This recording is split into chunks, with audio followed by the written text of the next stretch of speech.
आप ऐसी तकरीरों में जानते हैं, आप ऐसी तकरीरों में जाते रहे हैं। लाइव चल रहा है तुम्हारे, यही कहता है लाइव देखो ना, हमको चल रहा है। वोट दीजिए, हम आएंगे तो आपका और आपके बच्चों का काम करेंगे। जो आता है वो अपने को सही बताता है, दूसरे को गलत बताता है। हम इस मन से किसी को गलत नहीं कहेंगे। आपको अभी एक रास्ता जो इस्लाम में बताया गया है उसको एक बार याद कराएंगे, आपको अपने आप पता चलेगा कि गलत कौन है और सही कौन है। आज का भैया सुन लो, ताली नहीं बजाना, सुनिए। आज के जो हुक्मरान हैं, और चाहे मुखिया है, विधायक है, राज्य की सरकार है, दिल्ली में बैठे हुए मोदी हैं, आज के हुक्मरान जालिम हैं। उन्हें आपके और आपके बच्चों की चिंता नहीं है, आपके पढ़ाई रोजगार की चिंता नहीं है, आपके गली मोहल्लों की चिंता नहीं है। तो अगर आज का हुक्मरान जालिम है तो इस्लाम में पैगंबर साहब ने क्या बताया कि जिस कौम को अपने रहनुमाओं की समझ नहीं होगी उसके ऊपर जालिम हुक्मरानों को मुसल्लत कर दिया जाएगा। तो अगर आज का हुक्मरान जालिम है तो इसका मतलब है बात पैगंबर साहब ने कही है तो गलत नहीं हो सकती है। इसका मतलब है कि कहीं ना कहीं आपसे अपने रहनुमाओं को चुनने में गलती हुई है, तभी आज आपके ऊपर जालिम हुक्मरानों का शासन मुसल्लत किया गया है।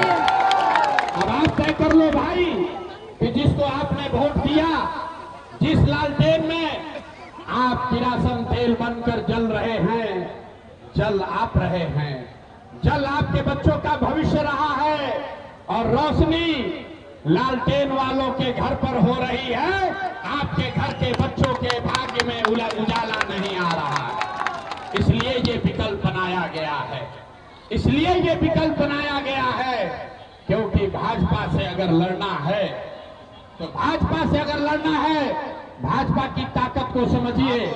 भाजपा का ताकत मोदी शाह नहीं है, भाजपा का ताकत वोट नहीं है, भाजपा का ताकत है आरएसएस संघ, जो एक विचारधारा आधारित व्यवस्था है।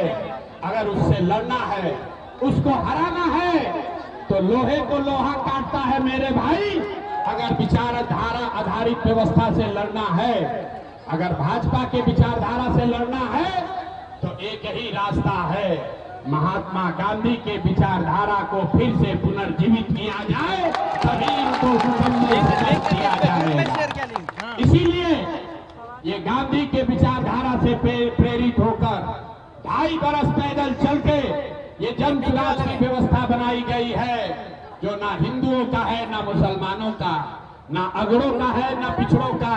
ये हर उस बिहारी का है जो चाहता है कि हमारा बच्चा अब पढ़ाई के लिए, रोजगार के लिए बिहार घर परिवार छोड़कर बाहर नहीं जाए। हम 100 वादा नहीं करेंगे आपसे, हम आपसे 100 वादा नहीं करेंगे, लेकिन एक वादा जरूर करते हैं। अगर आपने इस चुनाव में 11 तारीख को स्कूल के बस्ता छाप पर बटन दबा के सरफराज जी को जिताया, बिहार के बदलाव में अपना योगदान दिया, तो और कुछ हो या न हो, आपके लिए, आपके बच्चों के लिए अभी से लिख के रख लीजिए, आपके शौहर, आपके बच्चे, आपका भाई, आपका भतीजा 10-12 हजार रुपया के रोजी रोजगार के लिए अब जो कि हाथ अररिया बिहार छोड़कर बाहर नहीं जाएगा। सबको मंजूर है? हाथ उठाकर बोलिए, सबको मंजूर है? सबको मंजूर है? एक और बात, सीमांचल में आजकल एक ओवैसी साहब की भी पार्टी आई है। बहुत लोग ओवैसी साहब के भी तकरीर को सुनकर उनके पीछे घूम रहे हैं। ओवैसी हमारे मित्र भी हैं और हम आपको एक फर्क बताना चाहते हैं। मैंने आपको राजद, महागठबंधन और जनसुराज में फर्क बताया। फर्क ये है कि उन्होंने कहा भाजपा से डरो, हमको जिताओ, हमने कहा, जनसुराज ने कहा अल्लाह से डरो और अपने बच्चों के साथ खड़े हो जाओ। ओवैसी साहब और हम में क्या फर्क है? मीम में और जनसुराज में क्या फर्क है, ये फॉर्मूला समझ लीजिए। इस देश में 80% हिंदू रहते हैं, इस देश में 80% हिंदू रहता है और भाजपा को 40% वोट आया है, 36%। मतलब आधे से ज्यादा हिंदू आज भी भाजपा को वोट नहीं देते हैं। तो अवैसी साहब ये कह रहे हैं कि सारे मुसलमान इकट्ठा हो जाओ, अपना रहनुमा खुद से बनाओ, किसी पर भरोसा मत करो, एक साथ खड़े हो जाओ। और जनसुराज ये कह रहा है कि सारे मुसलमान इकट्ठा हो जाओ, अपना रहनुमा खुद बनाओ, लेकिन उन हिंदुओं के साथ मिलकर बनाओ जो विचारधारा के आधार पर भाजपा से लड़ने के लिए तैयार बैठे हैं। ये जनसुराज का फॉर्मूला है भाई। आधा हिंदू मतलब 40% और 20% मुसलमान। अगर इन दोनों को साथ में जोड़ दीजिएगा तो हम लोग होंगे 7 और भाजपा होगी 40 और इसी से भाजपा को हराया जा सकता है। ये प्रशांत किशोर का फॉर्मूला नहीं है, आपके हमारे पुरखों का फॉर्मूला है। इस देश की आजादी की लड़ाई किसने लड़ी? इस देश में जो गांधी के मानने वाले लोग थे, जो बाबा साहब अंबेडकर को मानने वाले थे, जो कम्युनिस्ट विचारधारा के थे, जो समाजवाद को मानने वाले लोग थे, उन्होंने एक साथ मिलकर मुसलमानों के साथ मिलकर आजादी की लड़ाई लड़ी थी।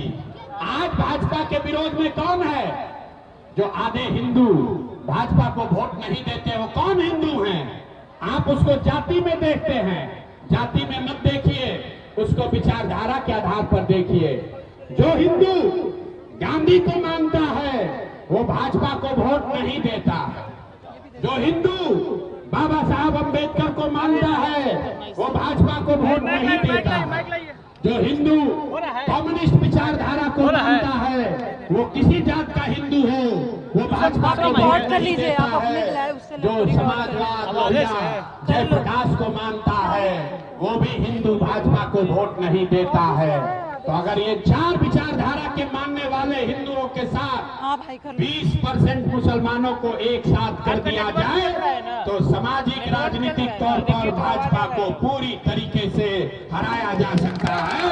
और यही जनसुराज का फॉर्मूला है। अगर आप इस पर सहमत हैं तो और कुछ नहीं, किसी नेता का नहीं, किसी दल का नहीं, इस धरती के सम्मान में हम लोग एक ही नारा लगाते हैं। हम बोलेंगे जय बिहार और आपको बोलना है जय जय बिहार, जय बिहार। आवाज पटना तक, पूरे सीमांचल तक जाना चाहिए। जय बिहार, जय बिहार। और सीमांचल की राजनीति महरूम तस्लीमुद्दीन साहब के लड़के सरफराज जी करेंगे कि हैदराबाद पटना से आया हुआ कोई नेता करेगा? आप बताइए, आप बताइए। अब इनको आप अपना आशीर्वाद और दुआ दीजिए।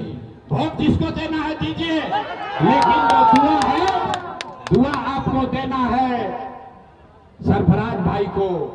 और ताकि इनको जोकी हाथ से आप फ्री कर दीजिए, इनको फ्री कर दीजिए, ताकि पूरे सीमांचल में 12 की 12 सीट जो मुसलमान साथियों की सीट है उस पर जाए, प्रचार करें और पूरे सीमांचल में मुसलमान समाज का नेतृत्व करें।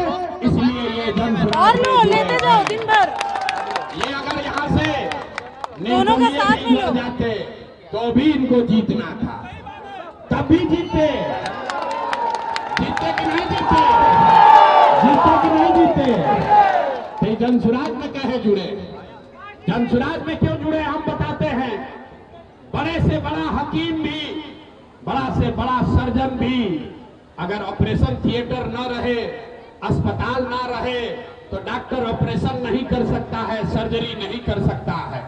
सरफराज भाई वो काबिल डॉक्टर हैं जो समाज के बदहाली का इलाज कर सकते हैं। अब ये जनसुराज के अस्पताल से जुड़ गए हैं ताकि सबका भला हो सके और बड़े स्तर पर मुसलमानों का यहाँ नेतृत्व तो अगर आप सब साथी सहमत हैं तो इनको जीत का माला तो पहनाएंगे ही, उसके साथ साथ सीमांचल के नेतृत्व का माला इनको पहनाया जाए कि नहीं पहनाया जाए।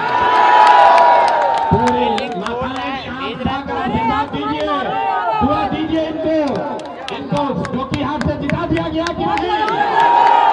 एक माला जो की हाथ के नए एमएलए, नए विधायक सरफराज भाई के लिए जोर से बोलिए जय बिहार। एक और माला लाइए, और एक अभी बड़ा माला आपके आशीर्वाद से इनको इनके महरूम वालिद के लेगेसी के लिए